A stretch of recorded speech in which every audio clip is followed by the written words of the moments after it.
llamaba Marta, se llamaba Marta, la que trabajaba. Y María era la que escuchaba. ¡Dolis! Y aquí, mira, lo prometido es deuda, ¿verdad que sí? Y obviamente aquí estamos. Ay, otra vez. Aquí estamos otra vez porque obviamente nuestro programa pasado. Una acogida. Sí, no. Y la verdad es que era un tema necesario. Que como el doctor había dicho, ¿verdad? Y haciendo como un resumen de lo que pasó el martes pasado, decíamos que a lo mejor no es que sea un tema, ¿verdad? Que sea interesante en el sentido de que ese tema sea, ¿verdad? Algo bueno, porque la verdad es que no. Es fuerte. Es algo que nadie quiere escuchar. Eso es así. Exactamente, pero es necesario en el sentido de que muchas personas, y gracias por escribirnos, ¿verdad? Todas las personas que nos escriben, de que es un tema que resultó, la verdad, conmovedor, y que a lo mejor no se imaginaban ese aspecto, porque pues como decimos, pues lo escuchamos, lo vemos en televisión, pero visto, ¿verdad? Desde la óptica del doctor, pues ya... Tenemos que recordar, ¿verdad?, que quienes nos traen esto son los evangelistas. Hablamos que los 4 evangelios está la pasión y muerte, que Lucas, siendo médico, hablamos la otra vez, es el más descriptivo en muchas cosas. Pero la realidad del caso es que los evangelistas no son novelistas, no son historiadores, ellos simplemente son testigos de lo que están viendo, de lo que han pasado o de lo que le han contado, en el caso de Marcos y de Lucas, ¿verdad? Así que hay muchas cosas que los damos por sentado, los damos por hecho, pero no entendemos la profundidad y qué significa eso, ¿verdad? El programa pasado terminamos diciendo, mira, Jesús realmente es un superhéroe. Porque no hay hombre ahora mismo en la tierra que pueda pasar lo que pasó, ¿verdad? No, de pasar lo que pasó y obviamente llegar hasta la cruz, que era su cometido, o sea, ¿verdad? Eso era lo que la voluntad de Dios y el llegar. Y en el programa pasado nos habíamos quedado, ¿verdad? Cuando Jesús ya va camino a la Vía Dolorosa, en resumen, pues sabemos, ¿verdad? Hablamos del Getsemaní, ya hablamos de cómo el Señor fue... lo desnudaron para flagelarlo, le ponen la corona de espinas, vuelven y lo visten, porque entonces ahora él va a cargar esa cruz, ¿verdad? Rumbo al Gólgota. Y hablamos la otra vez, entiendo que el tipo de cruz que estábamos hablando, no es la cruz latina tradicional, ¿verdad?, que vemos en forma de T minúscula, sino en una T mayúscula, el Tao. Y esto es importante porque tenemos que poner en perspectiva, cuando Jesús empieza la Vía Dolorosa, ya está en un shock, hablamos otra vez, hipovolémico, había perdido mucha sangre por la flagelación, por la sudoración de sangre, la hematohidrosis, por todos los golpes que ya tenía internos, ¿verdad? Ya había la coronación de espinas, en donde ya ese cuero cabelludo estaba muy congestionado y había sangrado muchísimo. Así que ya estaba en un shock, así que cuando le ponen ese patíbulo, ese transverso, la parte de arriba, se lo ponen en ambos hombros, lo amarran. Okay. ¿Verdad? Entonces tenemos que considerar ya en este momento, Jesús ya tiene abierta la piel. O sea, la madera en aquel momento no estaba cepilladita y bien bonita, que uno compra en una ferretería bien... No, o sea, una madera que estaba bruta, o sea, con astillas, el peso de aquel patíbulo se estima, según los historiadores y los estudiosos, que puede estar entre más o menos unos 33 kilogramos, cuando lo pasamos a libras estamos hablando de casi 70 libras. Wow. De casi 70 libras. Solamente el transversal. Correcto, en sus hombros. O sea, que estamos hablando de que más o menos la cruz se estima completa, que eran como unas 200 libras más o menos. Entre una cosa y otra, y la carga completa, porque no es que la iba arrastrando, es que bueno, lo que carga es la transversal, correcto, lo que es la parte horizontal. Okay. La parte vertical está en el Gólgota esperando por él.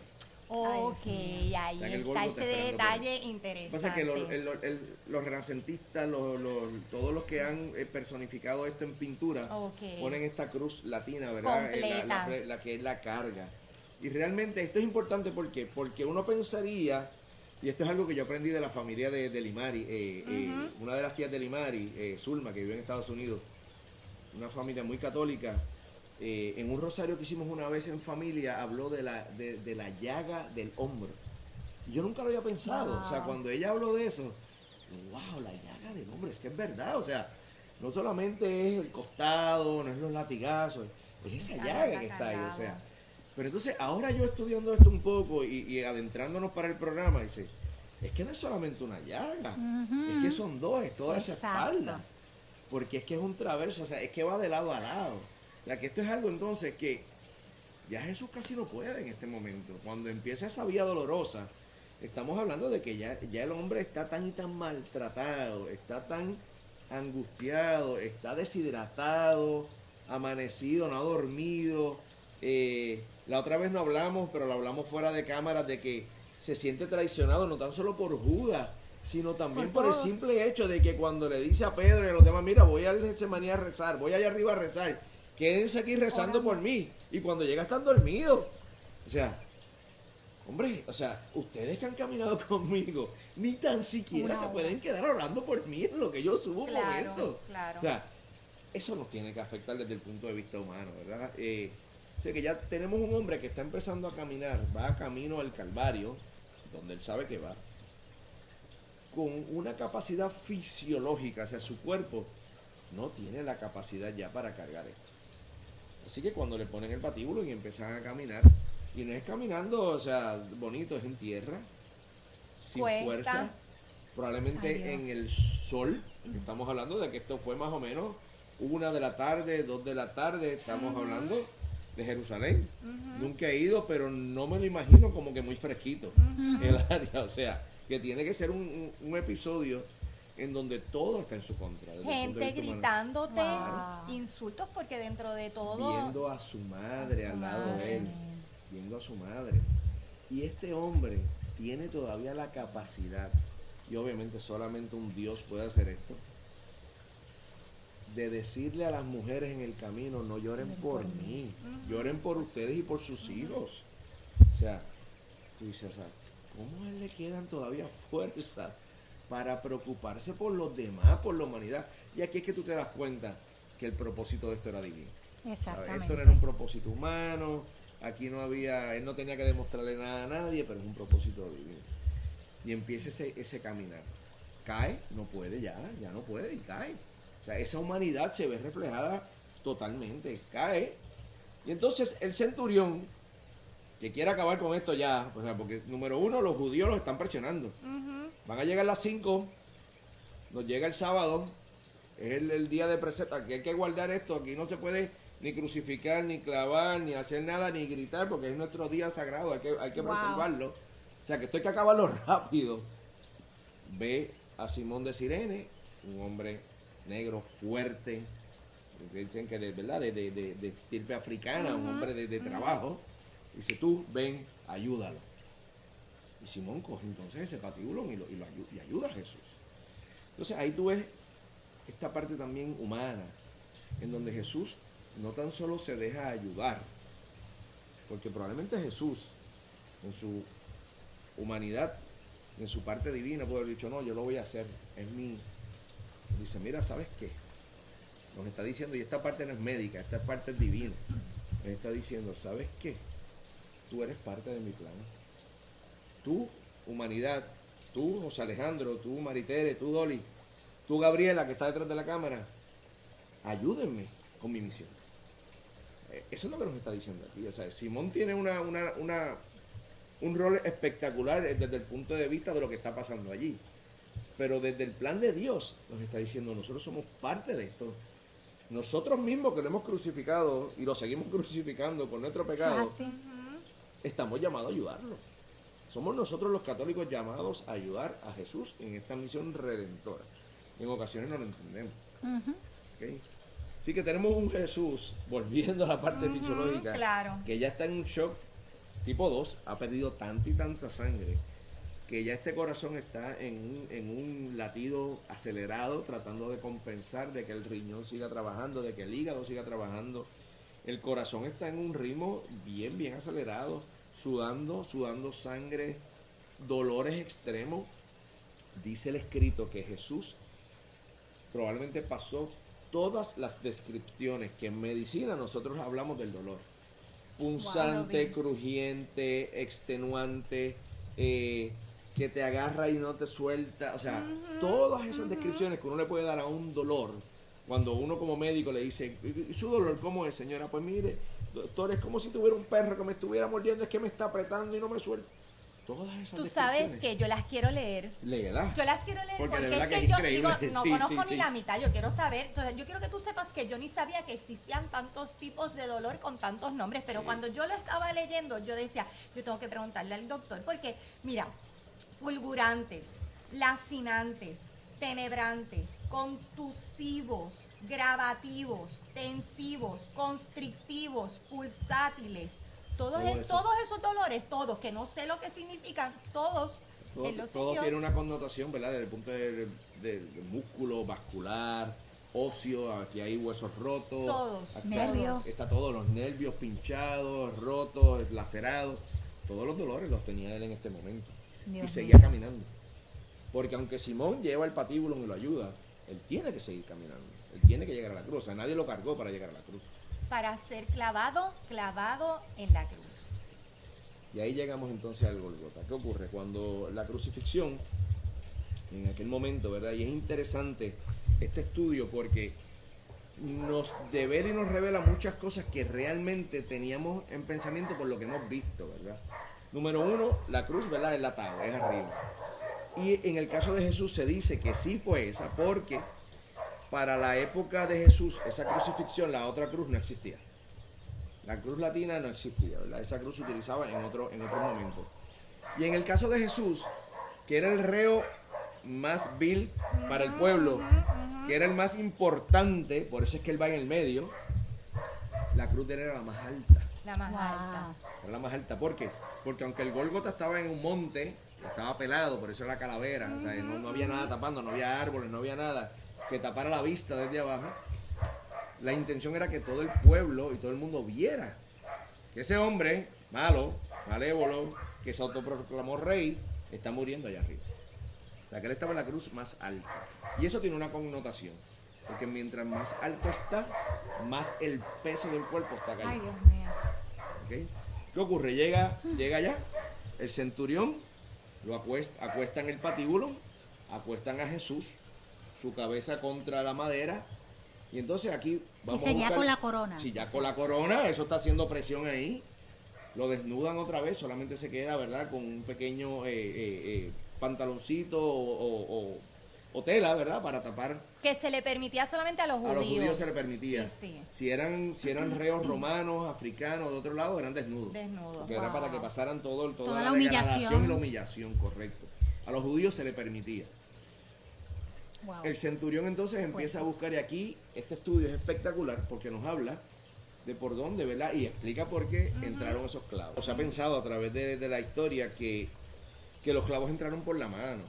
Y esto viene pues a raíz quizás de los evangelios, en donde Tomás le dice, bueno, si no meto mi dedo en tu llaga, ¿verdad? Y siempre se ha pensado que era en la mano.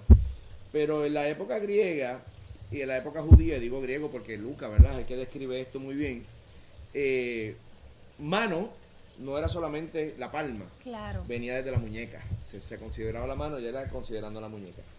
Y muchos estudiosos aquí en el escrito nos dice que muchos médicos, muchos patólogos con cadáveres Hicieron han estudios. hecho estudios, ¿verdad? De que cuán real pudo haber sido esto, que fuera la palma.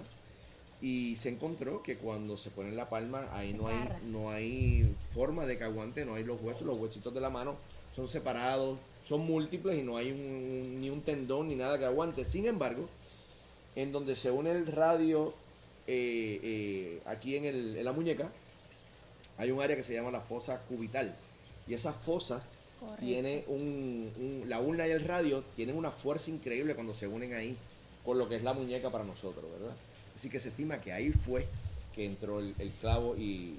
Además, eso, que con el connotación. peso del cuerpo se puede Claro, sostener. ¿no? Se iba a sí, sostener. y correcto. además de que resulta sumamente increíble el hecho de que la profecía decía, ¿verdad?, que no se le iba, ¿verdad?, a partir ni un solo hueso. Así es que cuando ese clavo, ¿verdad?, entra por esa parte de la muñeca, No hay literalmente no se rompe ningún hueso. No hay hueso. Ahí lo que hay es nervios, estructuras vasculares, músculos, que tiene su connotación también, porque por ahí pasa estos 3 dedos, y vamos, yo le voy a enviar una foto para que los que estén viendo lo vean. Estos 3 dedos están inervados por un nervio que se llama el mediano, y el mediano pasa por esa fosa.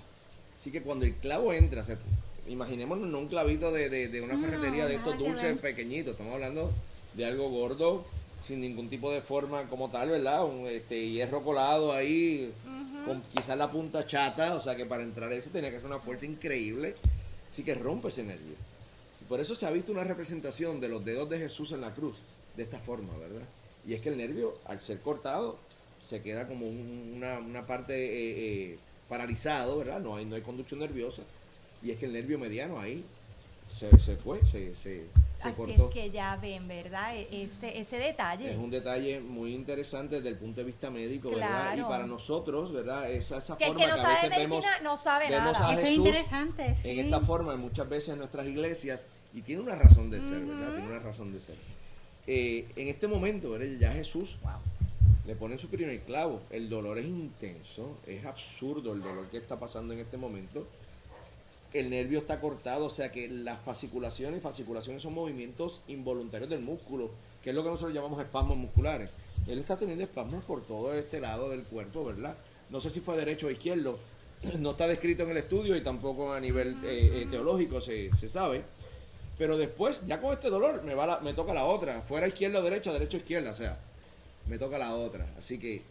Cuando le ponen ya, cuando el segundo clavo, pues obviamente como está diciendo el doctor, ya es más doloroso en el sentido de que, obviamente, digo, si el primero es doloroso, imagínate el segundo porque ya yo lo tengo ahí. Correcto. Incluso yo me imagino que, y obviamente de esto usted sabrá, que cuando a mí me ponen el segundo clavo, la reacción obviamente va a ser que mover este brazo que ya está clavado. Está fijo ahí. Aumenta el dolor también. Está fijo, está en el madero, estás acostado. Eso es lo otro. Está acostado. ¿Y acostado qué ocurre? Número 1, todos los dolores de todas las lesiones que tienes en la espalda, probablemente tus piernas, en tus rodillas porque caíste ya. O sea que eso está ahí sangrando, está con dolor. Pero también entonces estás acostado. Los la pulmones. respiración no te va a llegar igual. O sea, tú estás lleno de líquido, has perdido sangre, tu corazón está agitadísimo. O sea que estamos en un momento fisiológicamente y médicamente hablando bien catastrófico. O sea, hasta este momento todavía yo como médico, ya de 28, 29 años en la medicina, no entiendo cómo Jesús está vivo. Yo no entiendo.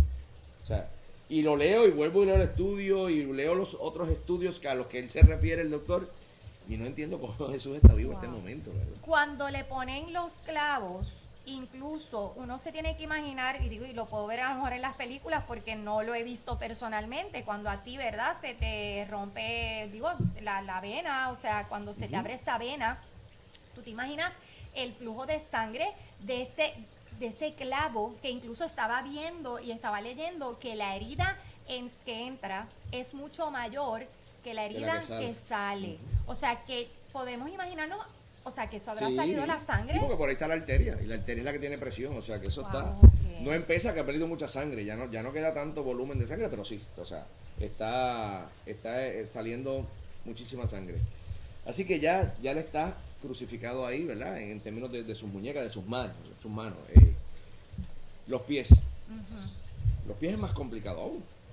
No tan solo porque en la época de Jesús hemos visto muchas cruces en nuestras iglesias que tienen lo que se llama el supendanium.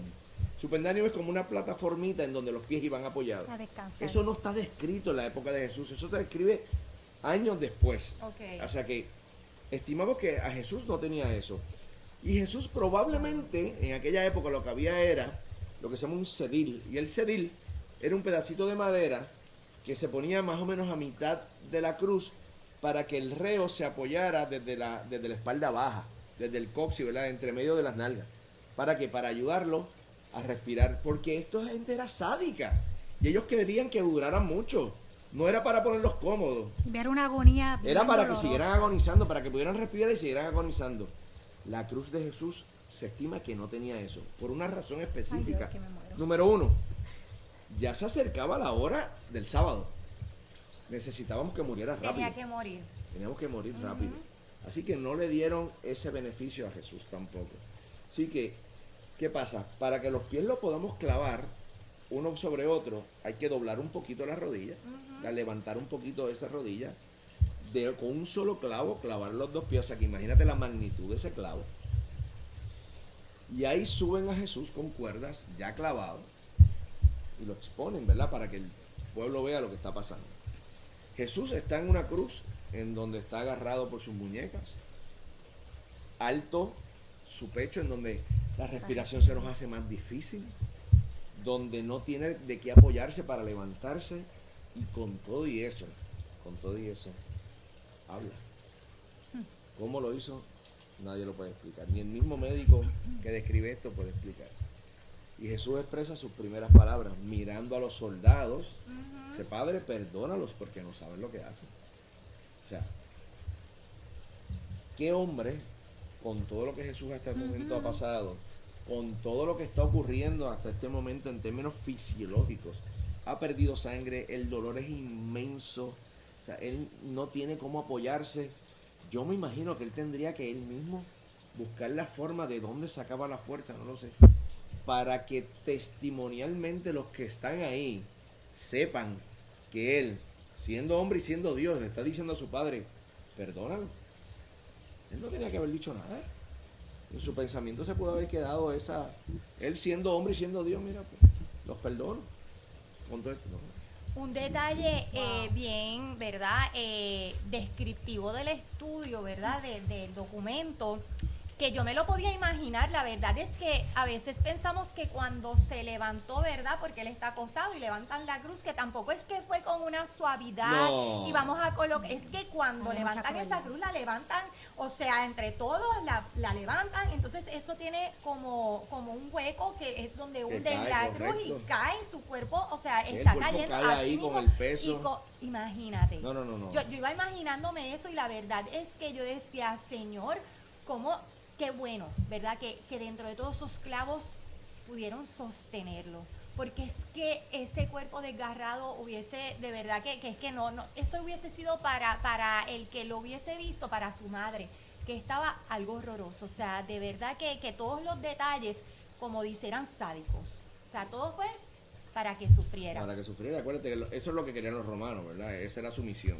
Que él sufriera y que todo el mundo viera, ¿verdad? Para que no repitiera nadie, no se atrevieran a repetir lo que este hombre había hecho, ¿verdad? Que se había declarado rey, cuando el único rey era César, ¿verdad? Que incluso, ahora que menciona ese detalle, eso tiene un nombre, el letrerito, ¿verdad? Sí, que es un retablo, sí, correcto. Ese retablo tenía la sentencia por la cual, obviamente, todos se supone que lo llevaran. Correcto. Y ahí se ponía la sentencia por el cual, por lo ¿verdad? Estaban para que todo el mundo acusándolo. Exactamente, y a él se le acusaba por haber dicho que era, pues, el rey de los judíos. O sea, que incluso dicen que él debería de cargarlo en el cuello durante esa vía dolorosa, y luego entonces se le ponía en la cruz.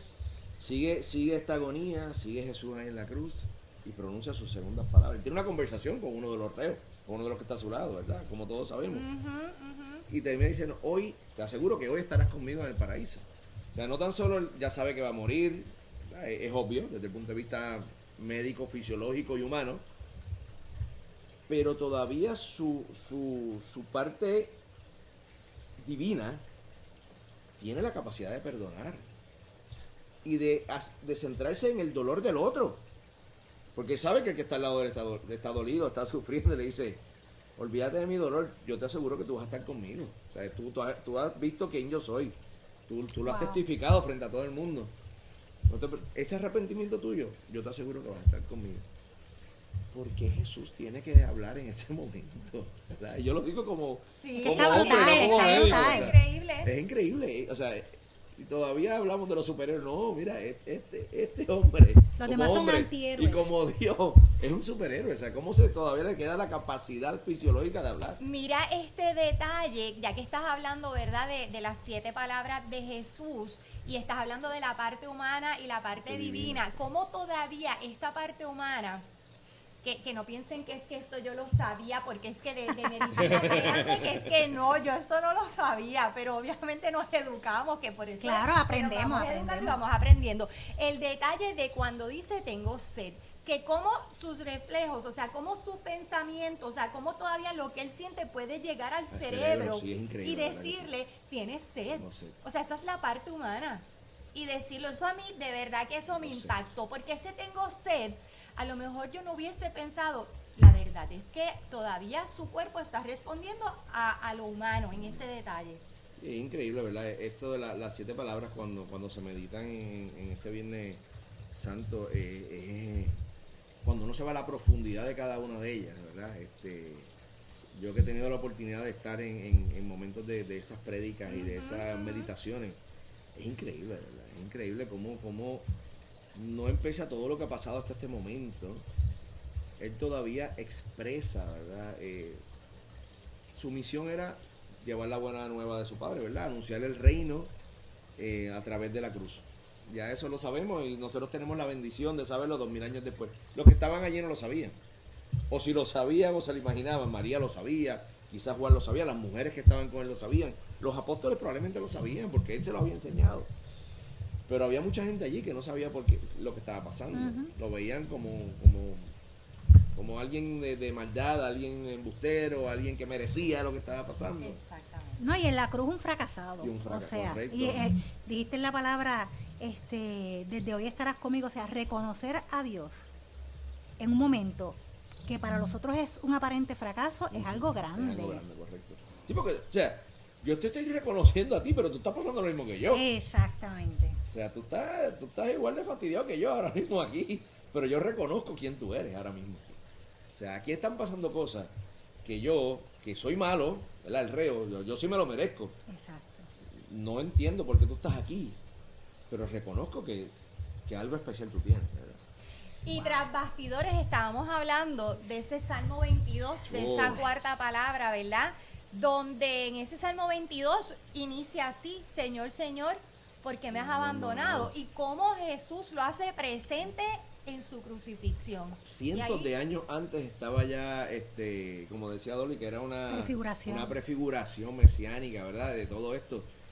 Es increíble, incluso habla de la sangre y el agua más adelante el Salmo. Eso está bien interesante. Habla más adelante, o sea, mis huesos no se quebrarán, dice el Salmo también, o sea, porque a Jesús, ¿verdad? Y ya para ir finalizando el programa, porque estamos cortos de tiempo, o sea, cuando el reo moría o ya estaba en el momento de muerte, le daban con un traverso, un madero, ¿verdad? Lo que nosotros decimos las canillas, ¿verdad? Los huesos de las piernas, y se los quebraban para que cayeran y terminaran de asfixiarse. A Jesús no se lo hicieron. A Jesús no se lo hicieron porque entendían que él había sufrido tanto ya. O sea, el centurión se da cuenta, ya este hombre se murió, aquí no hay más nada. O sea, cuando él dice, Padre, en tus manos encomiendo mi espíritu, ya, o sea, ya todo está consumado, en tus manos ya se acabó. ¿Y qué ocurre? No le quiebra los huesos. Está en el Salmo. Wow. Qué brutal. Y el centurión da ese último golpe para asegurarse que este hombre está muerto. Y penetra esa lanza, no se sabe si por el lado derecho o izquierdo, pudiéramos asumir que por el lado derecho, por la forma en que salió lo que brotó, que salió agua y sangre. Y aquí siempre ha habido un hecho, ¿verdad?, de que mucha gente piensa que esto es algo romántico, algo descriptivo que no es exacto, ¿verdad?, o que no es correcto. Y sí lo es, ¿verdad? En el Evangelio de Juan así lo dice, ¿verdad? Sangre y agua. Y es que los griegos, los judíos en aquel momento describían, y los griegos, ¿verdad? Los médicos de Lucas, describían lo que era más significativo primero. Si lo más que salió fue sangre, pues era sangre y agua. El agua iba a salir primero, ¿por qué? Porque había ya una congestión del corazón, de los pulmones, y había agua. Es un líquido seroso que se llama un líquido de proteína, que ocurre por tanto golpe, por la deshidratación, por todo el estrés que está pasando el cuerpo. Y ese agua es un líquido que sí, es así un líquido claro. Así que sale primero ese agua, que es el líquido seroso, ya sea de una efusión pericárdica del corazón o pleural del pulmón, y después sale la sangre porque la lanza se estima que penetró el ventrículo derecho, que está a presión. O sea, la poca sangre que ya le queda a Jesús, eso estaba a presión. O sea que cuando eso entra, eso sale a borbotones, ¿verdad? Y esto pues tiene un significado desde el punto de vista teológico, ¿verdad? El agua que nos renueva, ¿verdad? Que el bautismo y la sangre que nos, la sangre redentora, ¿verdad? Y que luego lo vamos a ver en nuestra Eucaristía. Claro está, ¿verdad? Ya eso estaba prefigurado desde la última cena. Así que desde el punto de vista médico, ¿verdad? Y ustedes a veces me podrán ver como que bien emocionado, como decía Maritere. Sí, Doctora, en el primer programa diste en la mesa, en este no di, pero es que yo me emociono, no porque sea algo bonito, para nada lo es, pero es que cuando tú te adentras en la pasión y muerte, Eso es así. sin entender muchas cosas, porque hay muchas cosas que nunca vamos a entender como católicos y cristianos, pero nos da algo que en el mundo se está perdiendo, y es la esperanza. O sea, nos da una esperanza de que si Jesús pasó por esto, por algo. Y es como yo decía el otro día, que estaba hablando en uno de los grupos de Juan 23, lo hizo por los pecados de los que hubo, de los que están, de los que estamos, pero de los que vendrán también. De los que vendrán también, y esa es nuestra esperanza, ¿verdad? Como católicos. Que esta Semana Santa y ¿verdad? Y este triduo pascual que se acerca, nos recuerde que Jesús pasó lo inimaginable, los dolores. O sea, si usted ha tenido un dolor de piedra, un dolor de parto, un dolor de lo que sea, créame que me compadezco, ¿verdad? Porque el dolor de cada uno es el dolor de cada uno y no hay una medida para el dolor exacta. Pero esto tiene que haber sido lo más intenso que un ser humano como hombre pudo haber vivido. Es que definitivamente, ahora que mencionas los dolores, yo de verdad que aprendí eso en este programa, en el detalle de que a lo mejor nos da un dolor, pero mira todos los dolores que hay, y él los tenía todos. Es terrible, de verdad. Todos. Es terrible. Y invitamos a que lean el Salmo 22. De verdad que es precioso. Es precioso que lo mediten, que se adentren en él, porque, como dice Dolly, una prefiguración, ¿verdad, Mesiani? Que ya esto estaba... Ya Jesús sabía lo que iba a pasar y iba a padecer. Igual, ¿verdad? Son misterios dolorosos. Cada vez que los meditemos, yo entiendo que después que yo me leí este estudio y este escrito, cada vez que estoy en los misterios dolorosos me detengo y pienso realmente qué significado tiene cada momento. El Getsemaní, la flagelación, la crucifixión, la cruz a cuesta, la coronación de espinas. Todo tiene un significado y estaba escrito. O sea, tenía que pasar así. Y más aún, ¿verdad? Que esta Cuaresma y esta Pascua que se acerca, que ya estamos ahí. No es una Pascua más. Sí, y no sobre todo, ¿verdad? Que cuando pensemos que Dios no nos entiende, que ¿verdad? Que el Señor no sabe lo que yo estoy pasando, definitivamente esto nos lleva a entender que sí, que nos entiende, que sabe, que nos consuela, que no es lo que quiere para nosotros, pero definitivamente hay algo, ¿verdad? Dentro de igual que en su pasión, ¿verdad? Y en su crucifixión había un mensaje, ¿verdad? Un propósito de amor. Propósito de amor. Nuestros sufrimientos también tienen propósito de amor. Es la descripción del amor más fiel, exacta, y que nadie en muchas ocasiones puede entender, pero al final del día, cuando nosotros estamos en esa situación del aprieto, en esa situación en donde nos vemos solos, nos vemos abandonados, igual que Jesús en su momento, dice: Padre, en tus manos encomiendo mi espíritu. Nos encomendemos al Padre, porque es que hay momentos de nuestra vida que no podemos hacer más nada, tenemos que esperar y confiar. Eso es así. Mira, y San Juan Pablo II, ¿verdad? De feliz memoria, que queremos tanto, tiene una frase que decía: si no se hubiera visto, ¿verdad? En esa descripción de los evangelios, la agonía en la cruz, estaría por demostrarse el amor de Dios. O sea que ahí precisamente, ¿verdad? Es que podemos ver cuánto nos ama Dios, porque ahí deberíamos estar nosotros. Porque fue por nuestros pecados, ¿verdad? Que Él padeció todo eso. Así que la invitación es vivir esta Semana Santa, ¿verdad? Esta Semana Mayor con la mayor intensidad que podamos, para que luego, con la esperanza de la resurrección, podamos estar gozando, ¿verdad? De esa Pascua que nos caracteriza a los cristianos. Amén. Así es que este cierre pues simplemente va a ser diferente, porque como estamos diciendo, nos aproximamos a ese, ¿verdad? Jueves Santo, ese Viernes Santo, ese Sábado Santo, y luego vamos a vivir ese Domingo de Resurrección bien contentos y bien felices. Pero que estos dos programas que hemos tenido, que le queremos dar las gracias, y que él sepa, obviamente, bien que cada vez que él tenga el presupuesto, tema, por favor, auspicien para que traigan otros recursos. Yo no oí nada, yo lo ignoré. Así es que definitivamente, ¿verdad? Queremos que bueno que nos acompañaron durante estos dos programas, para que de la misma manera que nosotros hemos aprendido tanto, ¿verdad? Con todos hemos aprendido. Que lo podamos realmente hacer nuestro, o sea, que lo podamos sentir, que podamos de verdad vivirlo, que podamos vivirlo. Así es que gracias, doctor. Gracias. Mari, y no se estaba loco por Así es que no se pierdan un martes más, las de Betania. Se llamaba Marta, se llamaba Marta, la que trabajaba. Y María era la que escuchaba.